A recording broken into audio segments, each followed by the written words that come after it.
पवारांच्या घोटाळ्यामध्ये भूमिकेचा हा विषय जो आहे हा अत्यंत स्पष्ट आहे आणि आमची भूमिका स्पष्ट आहे। चुकीला चूक म्हणत आहोत। विरोधी पक्ष या नात्यानं प्रत्येक प्रकरणावर परखड स्वरूपाची मतं व्यक्त करत असताना आम्ही त्या संदर्भात संविधानिक लढाई लढत आहोत। मात्र ही भूमिका एकट्या दुकट्या आता पक्षाची राहिलेली नाही, कारण हे पहिलं प्रकरण नाही, हे 100 प्रकरणं झालेली आहे, यांची 100 केव्हाच ही भरलेली आहे। आता महाराष्ट्रातल्या 14 कोटी लोकांनी या सर्व प्रश्नांच्या अनुषंगानं भूमिका ठरवण्याची आवश्यकता आहे।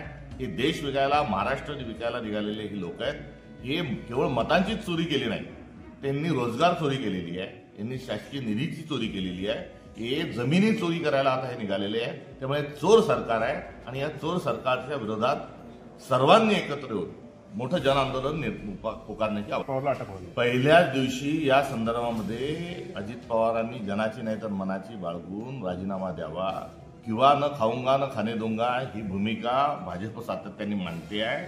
मात्र आता हम भी खाएंगे तुम भी खाओ यावर ते गेलेले आहेत, हे यातून स्पष्ट होत आहे।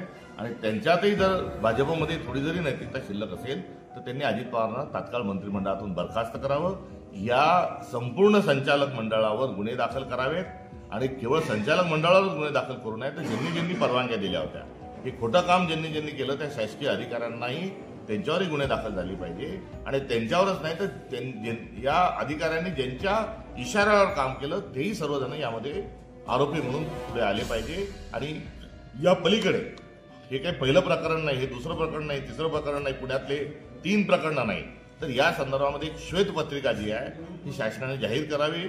आणि सरकारच्या जमिनी किती लाटल्या, वतनाच्या जमिनी किती व्यवहार झाले, खरेदी झाल्या, हस्तांतर झाले, एवढंच नाही तर भाजपचं कार्यालय जे आहे तेही कोणत्या जमिनीवर, या सर्वाची श्वेतपत्रिका ही तात्काळ देवेंद्र फडणवीसांनी जाहीर करावी आणि पुढच्या नागपूर हिवाळी अधिवेशनामध्ये संपूर्ण 1 दिवस या श्वेतपत्रिकेवर चर्चा करावी, ही असणारी काँग्रेसची भूमिका आहे। चुकीला चूक म्हणून अटक झालीच पाहिजे, राजीनामा झालाच पाहिजे। मात्र हे बेश्रम सरकार आहे, रम्मी खेळणाऱ्यांना माफी, डान्सबार गृहमंत्र्याच्या आईच्या नावावर चालतो त्यांना माफी, शेतकऱ्यांची सातत्याने थट्टा करणाऱ्यांना मानसी, सामाजिक तेढ निर्माण करणाऱ्यांना माफी। त्यामुळे हे चोर सरकार आहे आणि अशा सर्व चोरी करण्याची मुभा त्यांनी त्यांच्या मंत्रिमंडळाला दिलेली आहे। त्यामुळे सरकारच बरखास्त करण्याची वेळ आता आलेली आहे।